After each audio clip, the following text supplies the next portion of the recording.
सदस्यहरू प्रतिनिधि सभाको उपसभामुख पदको निर्वाचन कार्यक्रम अनुसार उपसभामुख पदमा माननीय सदस्य सरस्वती लामा र माननीय सदस्य रुबी कुमारीलाई निर्वाचित गरियोस् भन्ने दुईवटा प्रस्तावको सूचना प्राप्त हुन आएको बेहोरा जानकारी गराउँछु।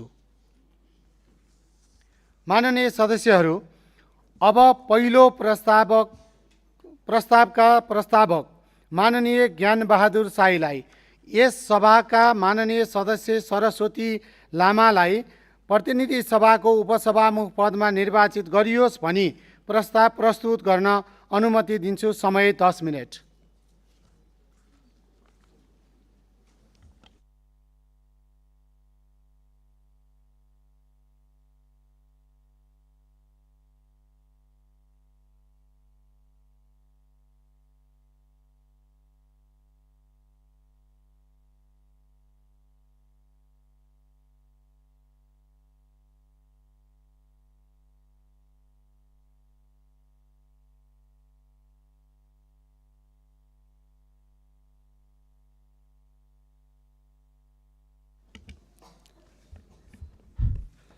सम्माननीय सभामुख महोदय, आज हामी विषम परिस्थितिमा यो रोस्टममा उभिएका छौँ।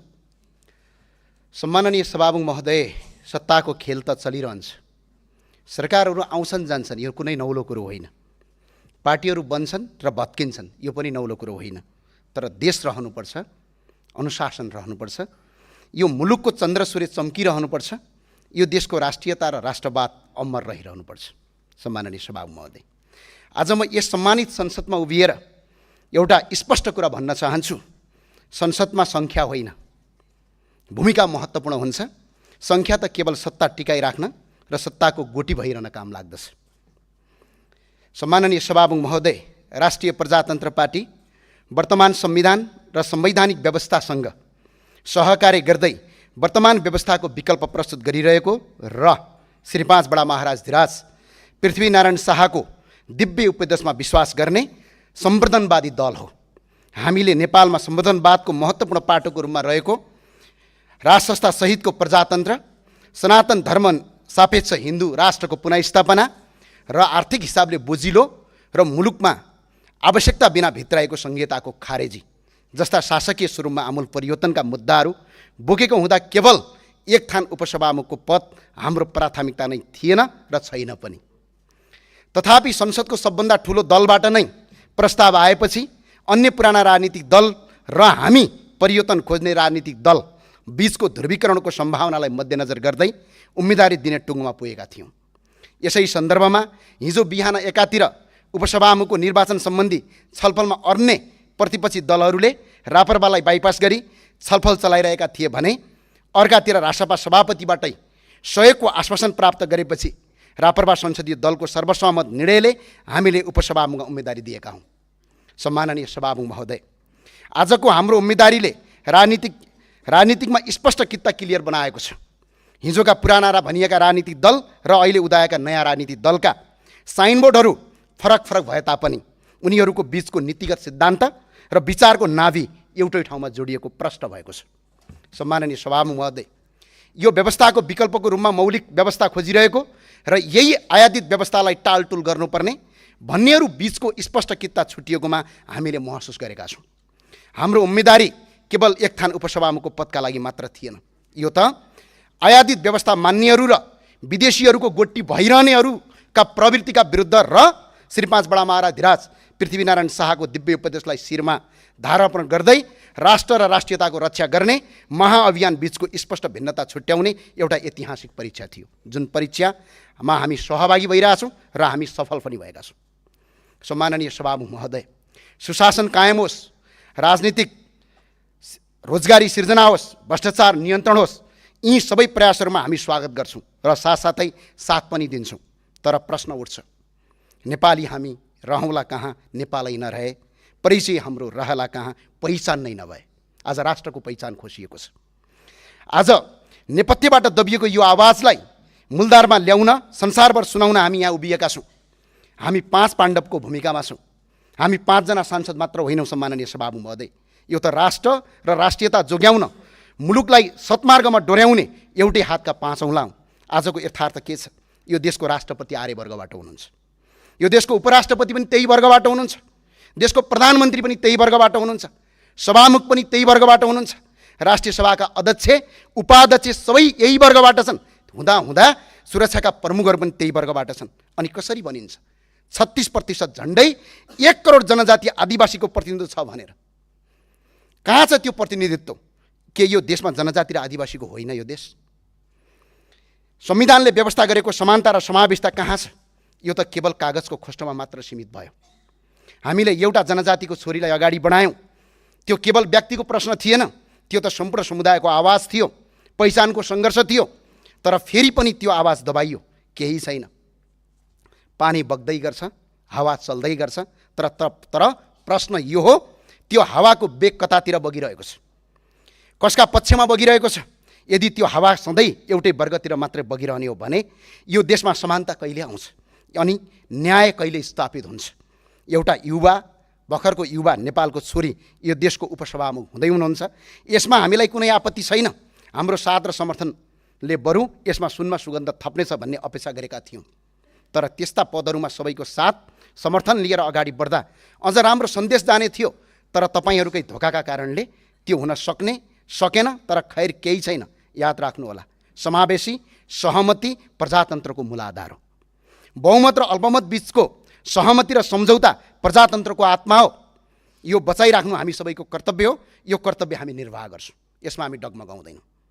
खैर यो केवल उपसभामुख पदको मात्र थिएन, खैर यो केवल उपसभामुख पदको उम्मेदवारी मात्रै थिएन, यो त दुई धार बीचको स्पष्ट रेखा थियो।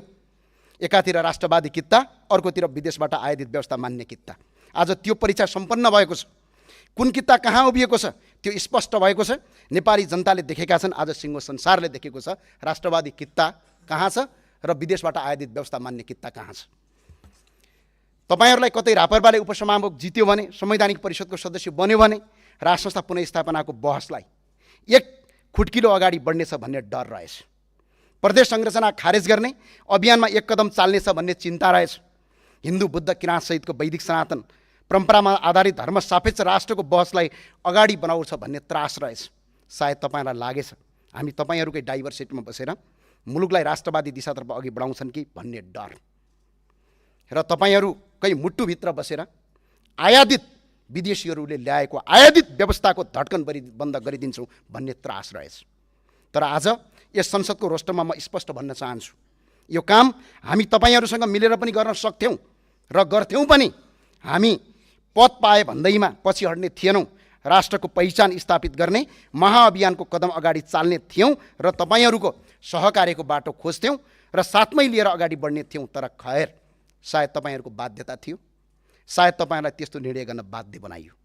हामीले त्यो अवस्थालाई बुझ्छौँ। त्यसैले असहमति हुँदाहुँदै पनि तपाईँहरूप्रति हाम्रो सदाशयता रहिरहनेछ र राष्ट्रका मुद्दाहरूमा हामी एकै ठाउँ, हामी सधैँ संवाद र सहकार्यको ढोका खुला राख्नेछौँ। आज तपाईँहरूसँग बहुमत छ, संसदको सङ्ख्या तपाईँहरूको पक्षमा छ, कुर्सीहरू भरिएका छन्।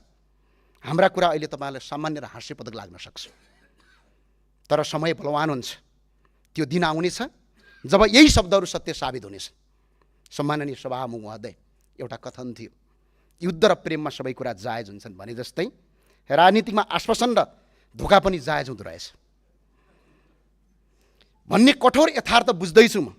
युद्ध र प्रेममा सबै कुरा जायज हुन्छन् भने जस्तै राजनीतिमा आश्वासन र धोका पनि जायज हुँदो रहेछ भन्ने कठोर यथार्थ बुझ्दैछु। अब बोलीभन्दा बढी सङ्केत बुझ्नुपर्ने कुरा सिक्दैछु, किनकि बोलीको कुनै भर हुँदो रहेनछ।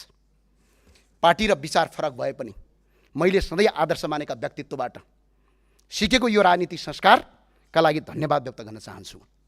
सम्माननीय सभामुख महोदय, बलियो प्रतिपक्ष बिना कुनै पनि सरकार दीर्घकालीन रूपमा सुरक्षित रहँदैन। प्रतिपक्ष बिनाको सरकार त्यति राम्रो हुँदैन। प्रतिपक्ष बिनाको कुनै पनि सरकार दीर्घकालीन रूपमा सुरक्षित रहँदैन। बलियो प्रतिपक्ष नै प्रजातन्त्रको सुन्दरता हो। त्यसैले हामी सङ्ख्यामा कम भए पनि विचारमा बलिया छौँ। हामीले यो संसदको बलियो प्रतिपक्षको भूमिका खेल्नेछौँ र प्रतिपक्षमा रहन्छौँ पनि। प्रजातन्त्रलाई फुल्ल र फुलाउन, अझै सुन्दर बनाउन अहम भूमिका खेल्नेछौँ। प्रतिपक्ष बिनाको सरकार नुन बिनाको तरकारी जस्तै हुन्छ।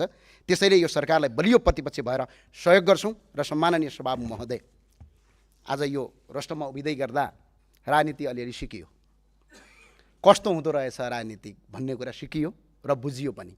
तर याद रहोस्, यो राजनीतिक सधैँ नदी पनि सधैँ एउटै बेगमा बगिरहँदैन, काहीँ थुनिनुपर्छ र काहीँ ताल तलैयामा मिसिनुपर्छ र सधैँ हामी पाँच मात्रै हुने छैनौँ। र याद रहोस्, राष्ट्रिय प्रजातन्त्र पार्टी त्यो शक्ति हो 2064 सालको स्थापनापछि सशस्त्र सङ्घर्षबाट आएको माओवादीले पनि पतन गर्न नसकेको शक्ति हो। यो शक्ति लुज हुँदैन हो। खैर, हामीले एउटा विश्वासलाई आत्मसात राखेका थियौँ, त्यो विश्वासका साथ हामी अगाडि बढ्छौँ।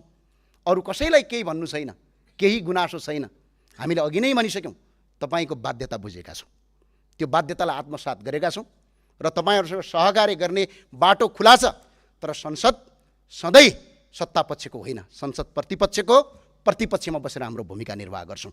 त्यही भएर सम्माननीय सभामुख महोदय, हामीले जनजातिबाट, त्यो पनि नेपालकै लोपमुमनक जातिबाट, हेल्मो भन्ने समुदायबाट प्रतिनिधि सभाको उपसभामुखको पदको हामीले उम्मेदवारी दिएका छौँ।